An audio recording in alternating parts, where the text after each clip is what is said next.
Europe 1 Soir Week-end, Pierre de Villeneuve.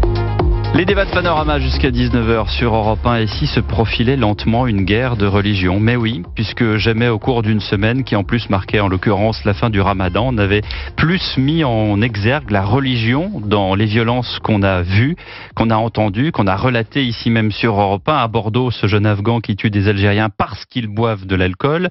À Montpellier, la petite Samara, 13 ans, tabassée parce qu'elle s'habillait à l'européenne et qu'elle ne voulait pas justement mettre détenue musulmane. À Viry-Châtillon, Chamseddine tabassé jusqu'à la mort parce qu'il était amoureux d'une fille d'un autre groupe identitaire. Qu'est-ce qui se passe? Est-ce que c'est lentement un retour des guerres de religion? Il n'y a pas besoin de poser des bombes ni d'utiliser des kalachnikovs. Cette guerre se fait silencieuse, à coups de lames, de barres de fer, de poings, des corps qui sont abandonnés comme ça dans des ruelles qu'on retrouve ensuite. Nos invités ce soir, le théologien et philosophe Philippe Capelle-Dumont. Bonsoir. Bonsoir. Merci d'être avec nous. Bonsoir également à mon confrère et essayiste Mohamed Sifawi. Bonsoir. Tous les deux, vous avez en commun le fait de combattre l'islamisme radical, cette chose que Georges Bensoussan avait à l'époque décrite comme les territoires perdus de la République, un livre qui a 20 ans maintenant. C'est assez vertigineux de savoir que ça a déjà 20 ans cet écrit. Qu'est-ce qui se passe? Comment est-ce que vous avez analysé cette semaine précisément, Mohamed Sifawi? Est-ce que d'abord vous avez eu peur? D'abord, je n'analyse pas par petits segments historiques la situation de l'islam politique en France et dans le monde. Je l'analyse depuis 35 ans.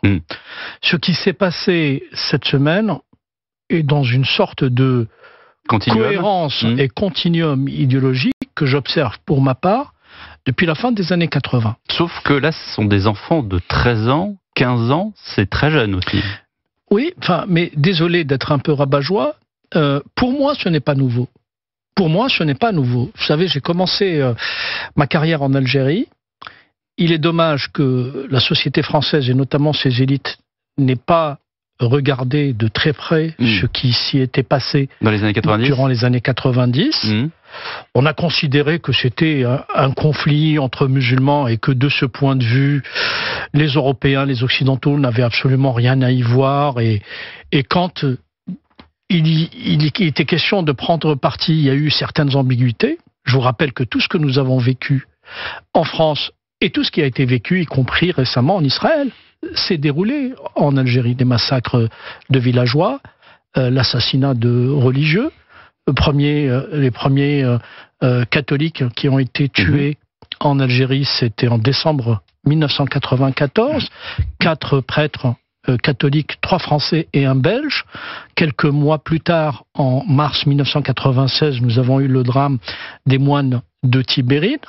Ensuite, en août de la même année, en 1996, on a eu l'assassinat de Monseigneur Claverie. Donc c'était une opération commandée déjà, une organisation, et c'est bien de le rappeler. J'essaye de vous donner, une perspective. C'est-à-dire que moi, à partir de cette expérience, j'ai eu l'occasion de voyager très loin, d'aller au Pakistan, en Afghanistan, de faire des enquêtes de terrain. Et ce que j'ai essayé d'apporter très modestement comme proposition, c'est d'allier à la fois une connaissance et une formation universitaire empirique, donc sur les textes islamistes, sur le corpus islamiste, et faire joindre ça à ce que je pouvais constater, comme je le disais, de façon empirique sur le terrain, en Algérie, au Pakistan, en Afghanistan, au Yémen, et ensuite dans les quartiers en France, mais aussi en Grande-Bretagne, en Belgique, et j'en passe. Donc voilà, en réalité, pourquoi je ne suis pas surpris. Philippe Capelle, est-ce que vous avez eu peur cette semaine? C'est un peu la même question que je pose à vous. Est-ce que, comme Mohamed Sifawi le dit, il n'y a rien de nouveau, ou est-ce qu'il y a quand même un élément nouveau, en l'occurrence la jeunesse des Je suis d'accord avec Mohamed Sifawi pour considérer que la situation doit être appréciée sur des trajectoires longues. Mais ceci n'interdit pas, et c'est peut-être différent avec vous, de décrypter une nouveauté dans ce qui se passe cette semaine. Trajectoire longue, ça veut dire qu'on a affaire en réalité à 3 types de rapports dans l'islam aux politiques. Il y a l'islam de grand-papa, qui, lorsqu'il arrive dans un pays, sait qu'il doit se soumettre aux lois du pays auquel il est accueilli. Donc c'est l'assimilation. Et ce sont les musulmans des années 60 jusqu'à la 2e génération. Il y a un islam qui est très spirituel, qui considère que privément je n'ai pas à revendiquer la structuration de l'espace politique, revendique une aspiration pour les plus savants, l'école de Merkaba ou les soufis, etc., et qui vivent 5 prières par jour de façon privée et entendent s'en tenir à cela. Et s'insère assez bien dans la vie politique. J'ai appris il y a quelques jours que vous savez que dans l'armée française, actuellement, alors nous parlons, il y a 20% de musulmans professionnels dans l'armée française, exact. Dans le rang, c'est ce qui n'est pas rien, et qui sont tout à fait bien insérés, qui ne posent pas de problème. Et ils sont très éloignés du 0,5 degré de la pensée wokiste. Hein. Ce sont des gens qui sont tout à fait à l'aise avec la référence française. Et puis il y a effectivement un troisième islam qui a un rapport aux politiques. Alors on a du mal à le qualifier. Vous avez dit islam radical, on parle d'islam politique, moi je parle d'islam totalitaire. Totalitaire. Parce que précisément c'est la symétrie, l'antithétique des deux autres, si vous voulez précisément. C'est-à-dire que qu'est-ce que c'est qu'un islam totalitaire? C'est celui qui revendique à partir du texte religieux la structuration de l'ensemble de l'espace politique sans altérité éthique, puisqu'il y a la loi qui vient du ciel, l'homme doit suivre, quel qu'il soit, cette loi, quel que soit le territoire. Du même coup, l'islam totalitaire, eh bien, il est conséquent avec lui-même, il n'est pas séparatiste, il est conquérant. Et donc, on use d'euphémisme aujourd'hui pour éviter de nommer le danger qui est représenté, souvent par des gens qui sont d'ailleurs incultes, qui sont parfois absolument pas formés. Certains le sont à l'extérieur, sont manipulateurs. Mais la plupart de ces jeunes Afghans qui demandent à Bordeaux... aux Algériens qui boivent... c'est un analphabète, mais simplement il a lu sur Internet qu'on doit tuer le mécréant. C'est ça, c'est-à-dire qu'on a des textes religieux à qui on fait dire...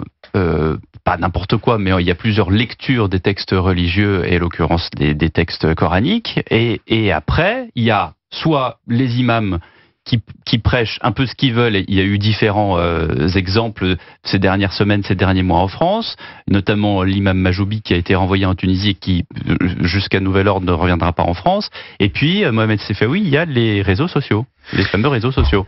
Il y a effectivement un certain nombre de facteurs qui ont joué ou qui continuent de jouer un rôle amplificateur.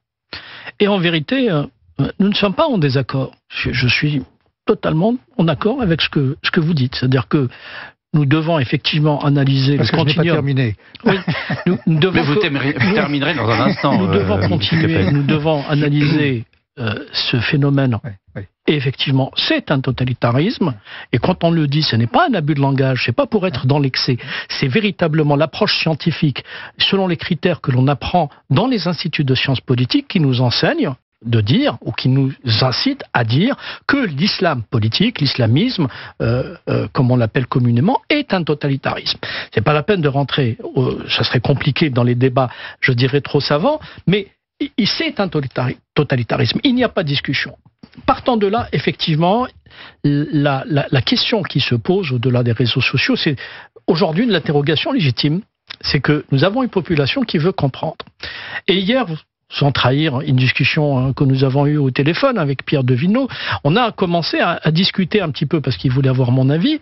Ce que j'ai répondu, et je vais le dire publiquement, nous sommes dans un pays où l'élite est incapable de résoudre ce type de phénomène parce que nous avons tout simplement un effondrement de la pensée stratégique. Pas seulement sur la question de l'islam politique, surtout. Nous avons une élite qui n'est pas au niveau. Il faut le dire. Quand vous dites l'élite, c'est pas que l'exécutif. L'élite politique, médiatique, l'élite intellectuelle, l'élite universitaire. L'islam politique, vous savez, il n'y a pas un traitement de droite ou un traitement de gauche. Il n'y a pas un traitement d'extrême droite et un traitement d'extrême gauche. Nous sommes là d'accord parce que nous agissons comme deux praticiens. Vous m'auriez mis n'importe qui en face, nous aurions polémiqué.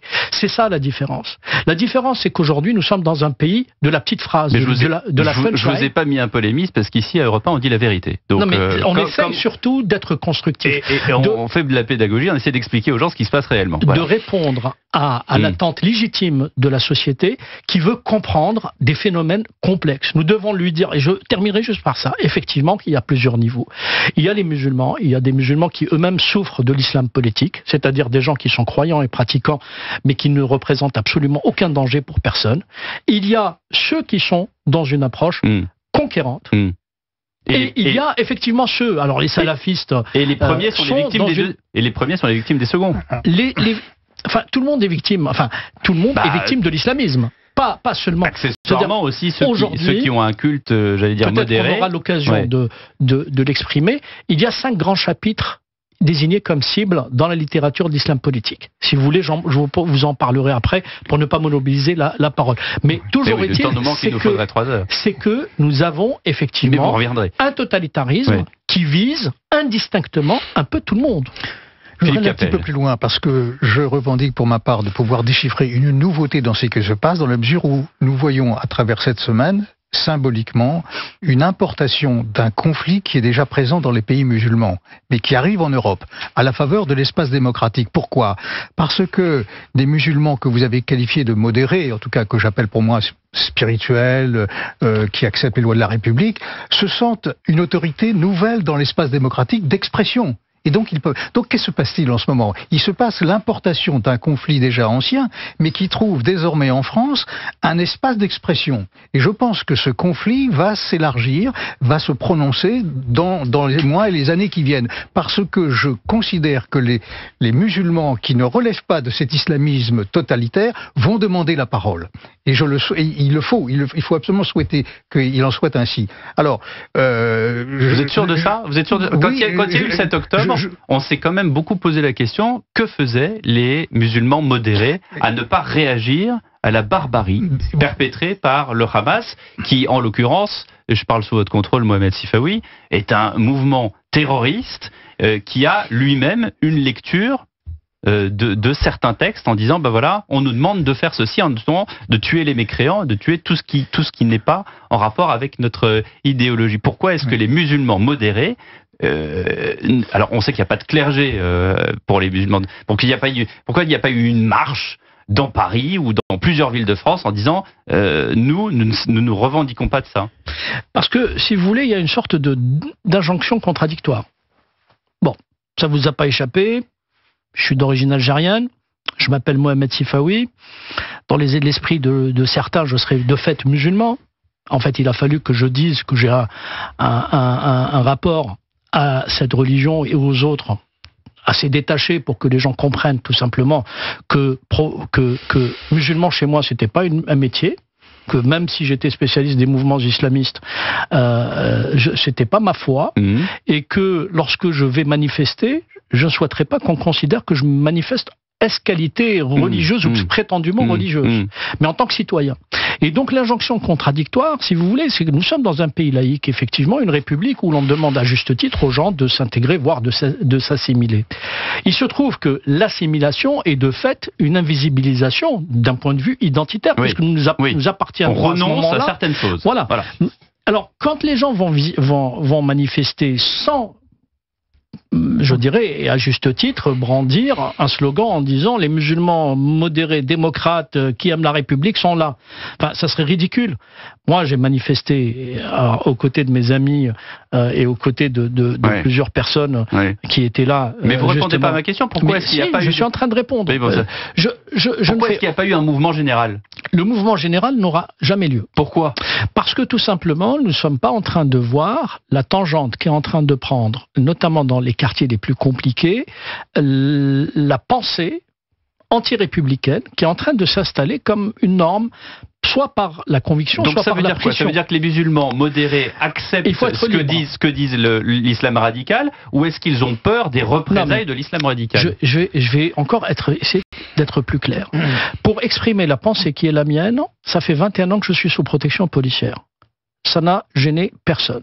On considère que c'est mon problème, que ce n'est pas le problème de la société. Enfin, on vous a quand même mis une protection policière. Donc oui, mais c'est l'État. Oui. Mais si vous voulez, la société aujourd'hui, est-ce que la société demain va s'émouvoir du sort qui va être celui de la personne, de la femme ou de l'homme qui habite dans un quartier enclavé, dans un ghetto ethno-religieux qu'on a laissé se constituer et auquel on va dire, bon, manifeste-toi, mais après, passez-moi l'expression, démerde-toi. C'est-à-dire que on ne peut pas exiger des gens de s'exprimer librement si eux-mêmes ne sont pas dans un contexte de liberté. Regardez les gens qui s'expriment. Les gens qui s'expriment généralement ont la formation qu'il faut ont l'éducation qu'il faut et ont le milieu social qu'il faut. C'est-à-dire, ils peuvent se permettre de s'exprimer parce qu'ils n'habitent pas un ghetto, parce qu'ils ne sont pas entourés de voyous, parce qu'ils peuvent peut-être se permettre d'aller se cacher quelque part, etc. Philippe Capel. Oui, si je peux dire quelque chose. Je pense que se pose aujourd'hui à l'islam plus que jamais la question de savoir jusqu'où il faut remonter pour rendre compte de ce conflit interne à l'islam.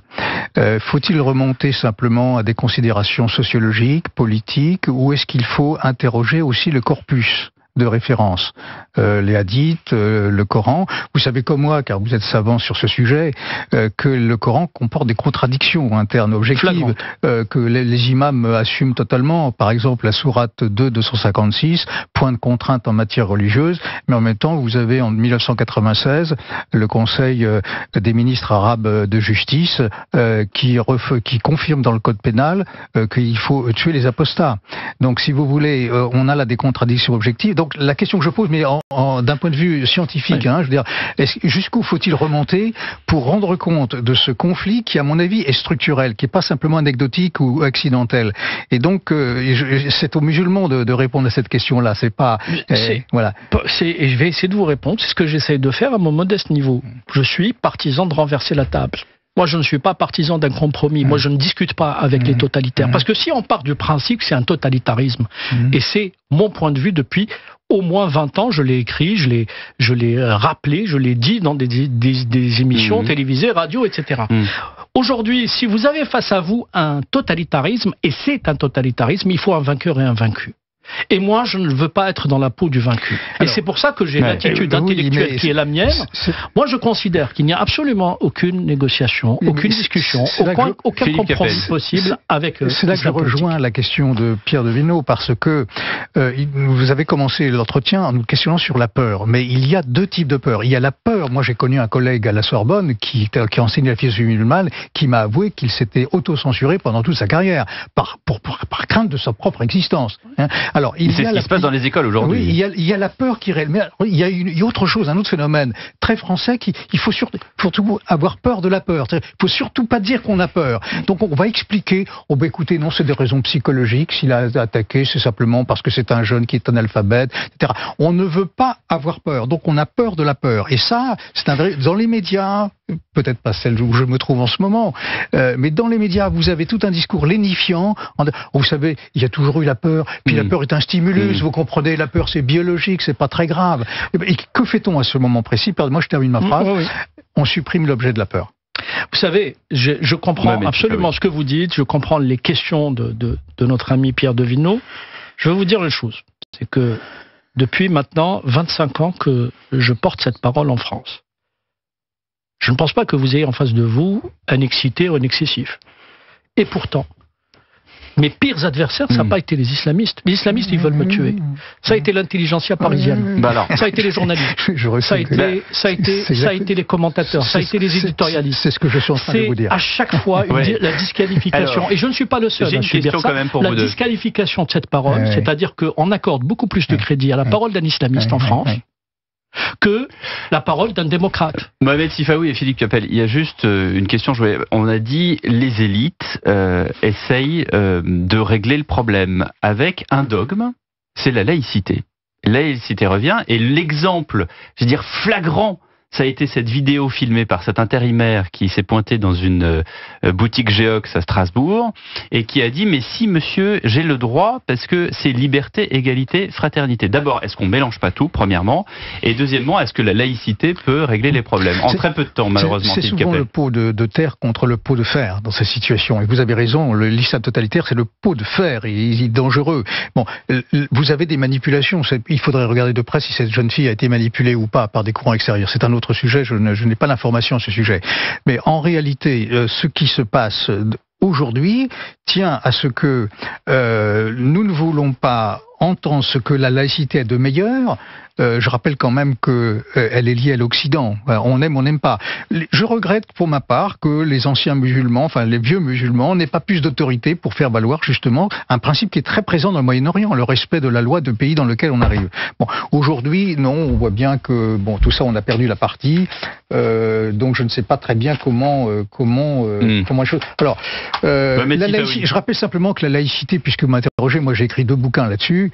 La laïcité, c'est un terrain qui promeut la séparation des institutions religieuses et politiques. La laïcité n'introduit pas une séparation entre la religion et la société. Donc, aux sociétés de gérer le rapport. Mais la laïcité s'occupe des institutions. Et donc, je regrette que certains hommes politiques, et je vous rejoins tout à fait, ne sachent absolument pas de quoi on parle. Quand j'entends un homme politique dire l'islam politique n'est pas une religion, ça pose un vrai problème. Comme s'il avait passé la veille un doctorat de théologie alors qu'il n'a jamais étudié l'histoire comparée des religions. Donc, je ne veux pas faire de mauvais humour, mais enfin, c'est quand même ça la situation. Donc, la laïcité est un principe de neutralité. Mais attention, ce n'est pas une neutralité métaphysique. C'est une neutralité qui repose sur la distinction des institutions. Ensuite, dans la société, en tant que catholique, je regrette que même dans la société, nous n'ayons pas toujours le droit de parler. En 10 secondes, malheureusement, Mme Sifaoui. La laïcité ?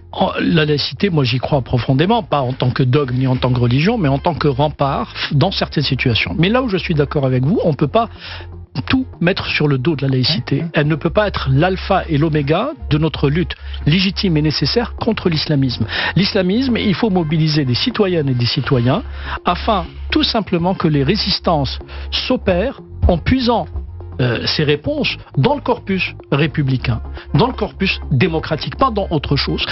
Certaines dérives justement que l'on craint, c'est que finalement un totalitarisme fasse naître un autre totalitarisme et qui lui fasse disons qu'il fasse croire que ce serait une solution par rapport à... Merci beaucoup Philippe Capel, merci Mohamed Sifaoui, vous reviendrez parce que le débat va continuer sans doute beaucoup sur cette actualité-là. Je vous le signale juste que vous retrouvez Didier Barbelivien le dimanche de 17h à 18h et donc demain rediffusion de l'émission avec Alexis Grus qui nous a quittés dernièrement. Très bonne soirée sur Europe 1.